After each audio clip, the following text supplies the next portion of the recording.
Samajwadi party के राष्ट्रीय प्रमुख महासचिव प्रोफेसर रामगोपाल यादव ने वक्फ बोर्ड बिल को लेकर केंद्र सरकार पर तीखा हमला बोला है। उन्होंने कहा कि विपक्ष उसी दिन सुप्रीम कोर्ट पहुंच गया था क्योंकि ये बिल संविधान में निहित मौलिक अधिकारों का स्पष्ट उल्लंघन है।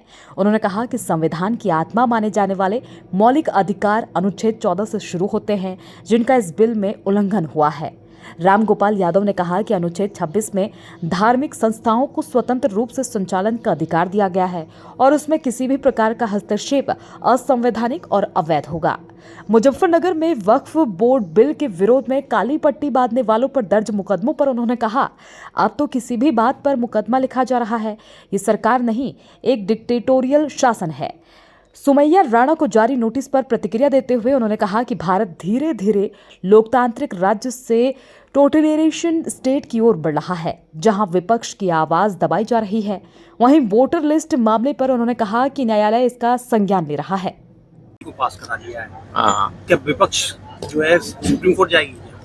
चली गई विपक्ष, आपने देख पड़ा ही नहीं, उसी दिन सुप्रीम कोर्ट चला गया, क्योंकि ये वक्फ बिल जो है वो सीधे सीधे संविधान का उल्लंघन कर रहा है।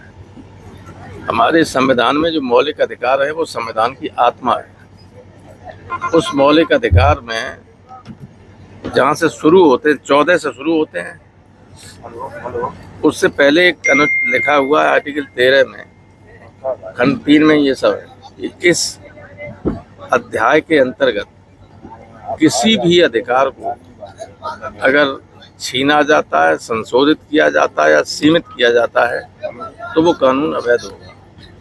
और आर्टिकल 26 में ये स्पष्ट मौलिक अधिकार दिया हुआ है जो संविधान द्वारा गारंटेड है कि धार्मिक स्वतंत्रता के रहते हुए ये जो धार्मिक क्रियाकलाप हैं, शिक्षण संस्थाएं हैं, अन्य हैं, उनको माइनॉरिटीज को उनका पूरा प्रबंधन करने का स्वयं अधिकार है।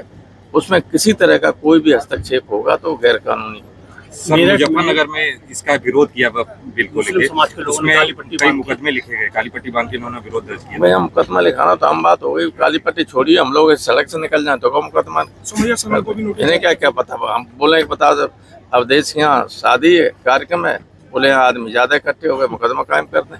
ये तो एक डिक्टेटोरियल गवर्नमेंट है, यहाँ कोई सरकार थोड़ी। सुमैया राणा को हाउस अरेस्ट किया गया, उसके खिलाफ नोटिस जारी किया, व्हाट्सएप पे नोटिस की इंफॉर्मेशन दी है। आप देखिए कि मैंने संसद में इस पे बोलते हुए सेंटेंस कहा था कि हम धीरे धीरे डेमोक्रेटिक स्टेट से टोटलिटेरियन स्टेट की तरफ बढ़ रहे हैं। कहा था कि नहीं कहा था? टोटलिटेरियन स्टेट होता है जहाँ विपक्ष का विरोध को सहने की कोई शक्ति नहीं होती है। कुछ किसी गवर्नमेंट में कोई इच्छा नहीं होती है, उसको सहन ही नहीं कर सकते। वो no opposition, nothing whatsoever. Samajwadi party का क्या स्टैंड?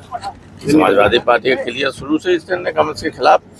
अब तक जितने भी चुनाव होते रहे उसमें हमेशा समाजवादी पार्टी आरोप लगाती रही है। जिन लोगों के पक्ष में वोट दिया वो सब बीजेपी समर्थक। क्षेत्रीय पार्टी कह रही थी कि हम विपक्ष के साथ हैं। नहीं, उसमें केवल 2 ही पार्टियां थी और कोई नहीं।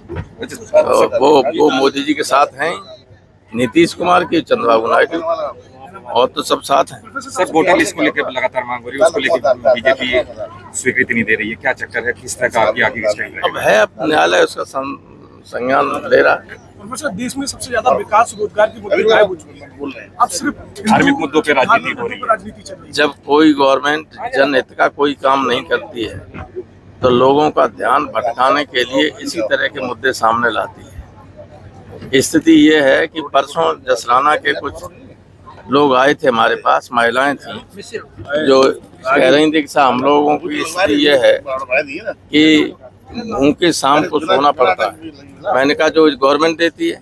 बोले गवर्नमेंट देती है, उसमें कोई पढ़ाई लिखाई, बच्चों की दवाई, ये कैसे थोड़ी चल सकती है?